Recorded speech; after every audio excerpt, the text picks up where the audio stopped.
Okay, less entertaining section. This is a controversial data transforms I have here.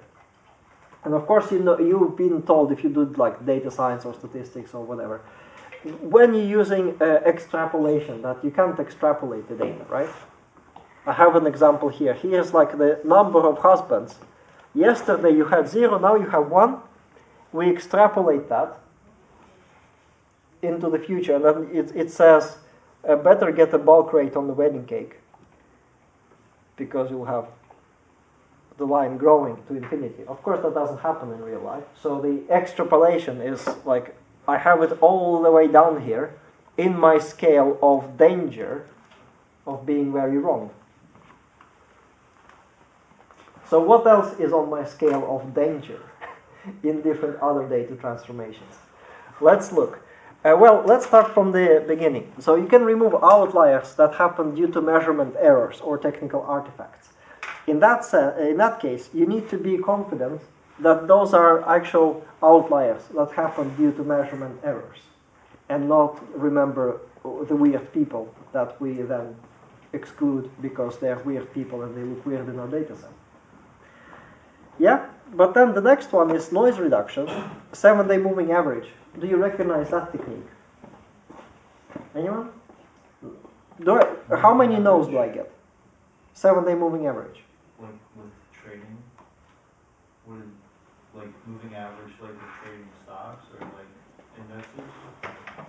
I guess I could do that. I don't know. Here I have the example with coronavirus data. And in this example, the daily new confirmed COVID-19 cases per million people. So it's daily data. But you see how it's only recorded once a week, and all the other times it's 0. So that's actual weekly data, but it's recorded per day. So what do we do with this data set to make it look, you know, like not like we have zeros here? Then we do 7-day average, yeah? Moving average. Then if we change new per day to 7-day roll, they call it rolling average, so which is also the same thing. But this is how it would look like that. Okay? Easy example. I hope that's clear, because we'll go to the next one.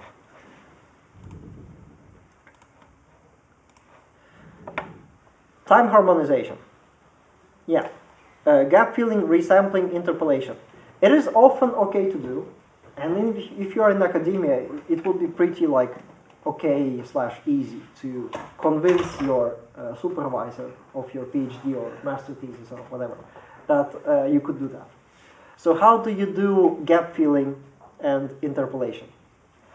I have an example again here with my bubbles, and with my bubbles, you see how I have all of them values for all of the years and also between the years, because I can like move between years and my bubbles like change positions a little bit. So how does that happen? Because that's not what we have in statistics. In statistics, we usually have examples like this.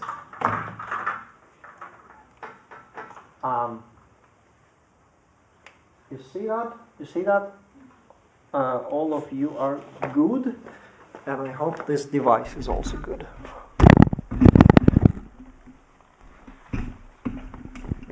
Yeah. All right for you? Or is it blocking the view? Oh, it's fine. It's fine. Yeah, okay, cool.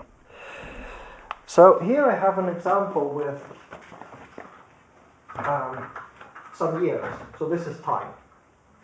You see how it's like 90, 95, 2000, 2005, 2010, 2015, 2020. All right?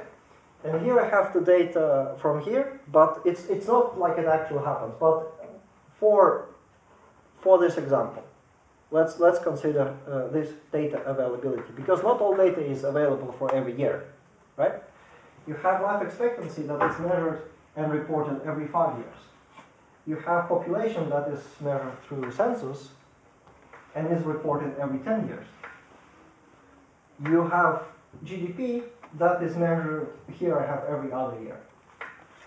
So what should I do if I want 1996? and I want my bubbles in 1996 for every country. So for each country, I need to take the time series, and it does go different for each country, right?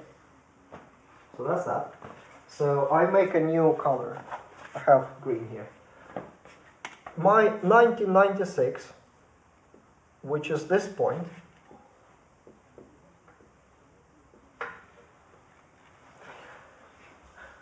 what data does it need? It needs GDP and, oh my god, I have a data point here. That's very good. But I don't have a point for population, and I don't have a point for life expectancy. So what must I do here? Do you know? You should get the last value. Like this value. And I use that value here. Yeah?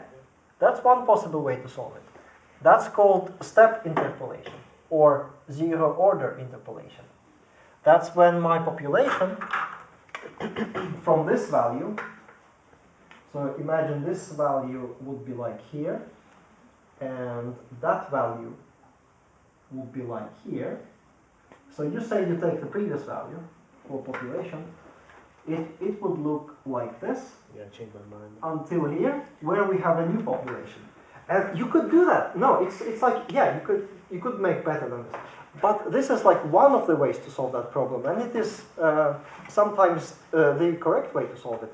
Maybe I can think of an example where zero order interpolation, or like step interpolation, is like the beneficial one. Yeah, I don't like.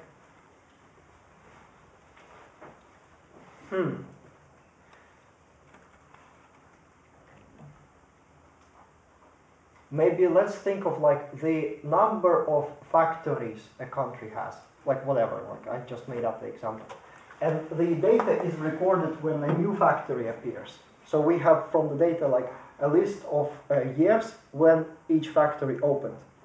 So then we can like do, you want to suggest that? You know? Yeah. Yeah, we can do that.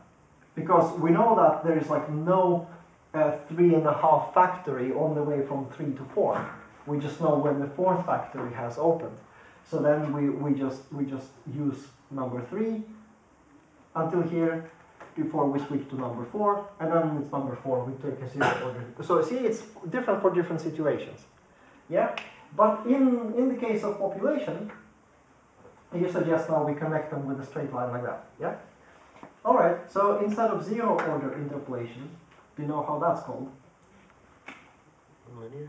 Linear. It is linear, or first order interpolation. Yeah? So then our 2 points are enough to fix a line on the plane, right?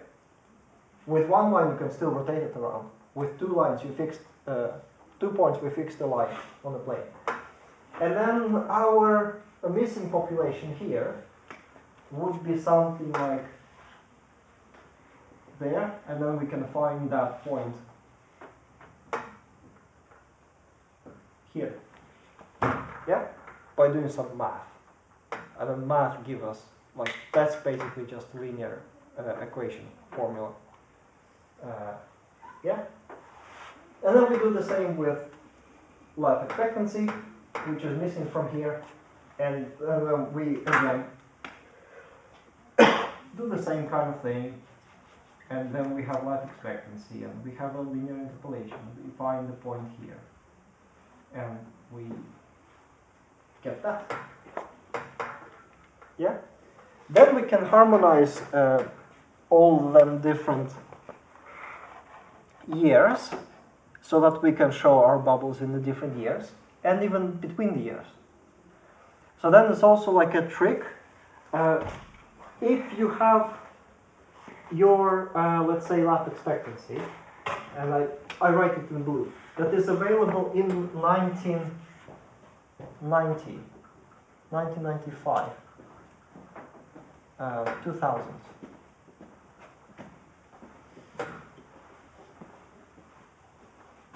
10, 15, 20. And then your life expectancy would maybe look like 59, 60, 63, 65, 65, 67, then 70. Yeah? So if you want to look for 1996, that's your point. That should, this is how your data looks like, right? The original data in your spreadsheet, CSV file, whatever. So you have to like find the neighbors, and it's sorted in order. So you first sort it in order, then you need to find the neighbors. How do you do that? You take the midpoint of your array, and it tells you 2005. Oh, that's larger than 1996. Yeah? So our 1996 should be somewhere in the first half. Then you divide that by half and try maybe first part. And it says 1995. Oh, that's larger. So that's not the part where I am. So I need to go to that part. And then you find 1995 and 2000. Okay, my 1996 is between them. So these are the neighbors that I need. Yeah? So you divide it by half every time. And that's how you quickly converge to where you have the neighbors. That is much quicker than if you have to like go through each values one by one. A messy explanation, but I hope that's fine. Right, and finally, I have two more examples.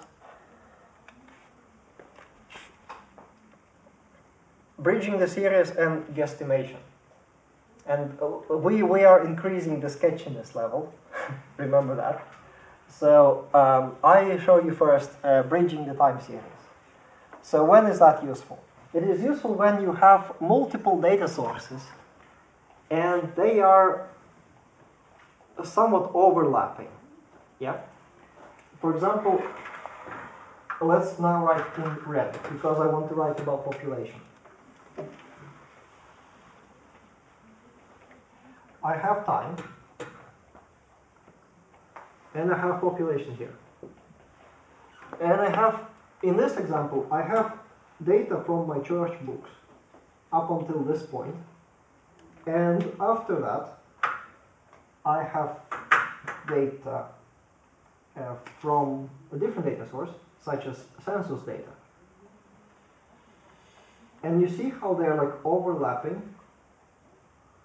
in these two time points, these 2 years, but they're not matching exactly. So if I take my data from here, from the church books, and why do I want that? Because I want to go very far back historically, like I want to go all the way back here. Yeah? Up until today.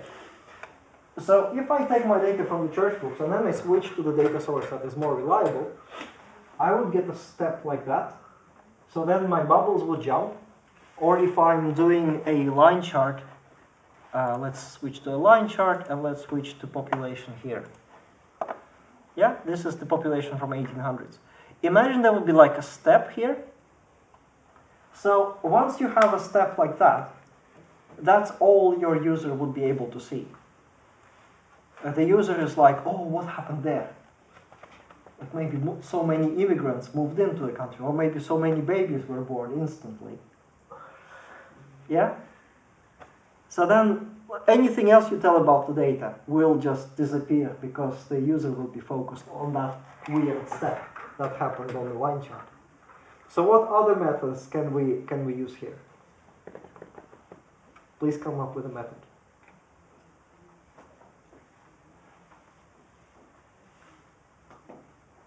Remember that we go higher in the sketchiness level. So if you do that in your PhD, it will be hard to convince your supervisors and peer reviews that it's like a legit way to do this. Yeah, please? I don't know, Eliana. Some kind of like smoothing to combine the two. So Yeah. that, you just get a nicer curve. Matea, do you have an exact way? I was thinking like in the period that it's overlapping, taking the average between lines. So you say smoothing and you say the average. So we have two ways. The average would be like that. Is that what you mean? Yeah. So you divide that step into two of them smaller steps. And then this is nicer, but now we have two steps on the line chart that's showing here. But Eliana suggests like what? Like that. Yeah. That is exactly what we do Yeah. here. So then, remember, transparency is the new objectivity. So as long as you are transparent about your data methods and data transformation methods, like you're fine. We use the best available knowledge in here. We use the best available knowledge in there. And we want to avoid having data artifacts that would stand out in the data set. Yeah, like that. Okay, cool. This is exactly what, and then it's like problematic in academia. But we're not in academia, so we can do that. And then guesstimation through similar data is yet more sketch. So you find data that is similar, and you identify how you are different from the data that you found similar, and then you kind of like move or rescale that data to follow whatever you identified you are different about. Okay. I have a better example here, but maybe I'll share it next time when we have, because I want to share more examples in this lecture. Okay, interpolation, the gap filling I mentioned here. Is there a situation when it's not okay to do? Can you think of such a situation when this thing becomes a problem?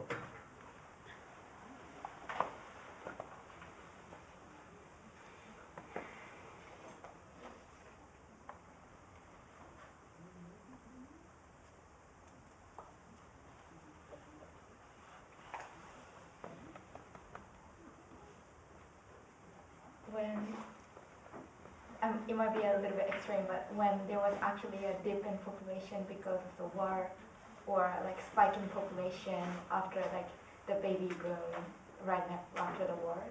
Mm-hmm. If you're dealing with like discrete values as opposed to continuous, so we don't want to, similar to your factory example, like Yeah, sometimes you can't have half of something. exactly. You can't have half of something, but I want to like generalize that example a bit further. Sometimes you have discrete events in life. Yeah, an earthquake happened. So you have your data with, let's say, people who were affected by an earthquake. Yeah? This is the number of people, and this is the time. Yeah? Years. So you have some people affected by earthquake here, and some people affected by earthquake there, and some people affected here. So, in the 3 different years. So you cannot do just that, because that would imply that the year here in between would have some earthquake affected people in here while there was no earthquake, so that's not legal. So that's when you actually have to do this 0, 0, 0, 0. There's one spike here. There's like again 0, 0, 0, one spike here, 0, 0, one spike here. Yeah? This is when you cannot do interpolation. And your data model needs to be able to tell that this is not allowed. I have an example here. It's a silly example between Iceland and Ireland. You interpolate the name between them two. And then you get that. You can interpolate text as well. There are ways to do that. It's a bit tricky, but if the text conforms to like the same pattern, then you can interpolate values inside the text as well. So I mentioned event data such as earthquake fatalities across years. string interpolation only works in specific cases, and also resampling can change underlying signal. So here is like the staircase of denial. Here's how people use data to deny global warming. You see how they no warming for 6 years, no warming for 8 years, no warming for 5 years.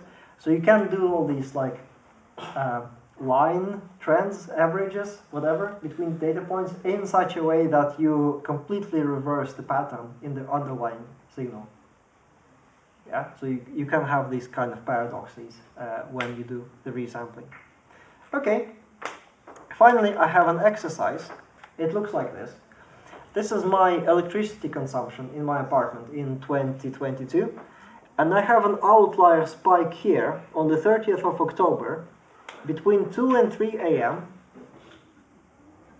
on weekend. It happened between Saturday and Sunday.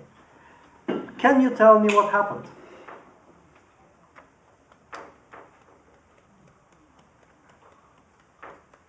There's only one person in the entire years of me teaching this who was like, yeah, I know what that is. But it's maybe I found another person in your class. What happened? 30th of October.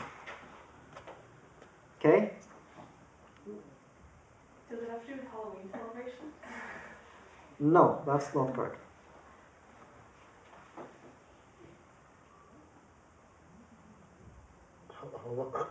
It was like an hour long, that spike? Like it was... It was exactly 1 hour long. If you need another hint, I can tell you that this spike is exactly double the height as the previous data point.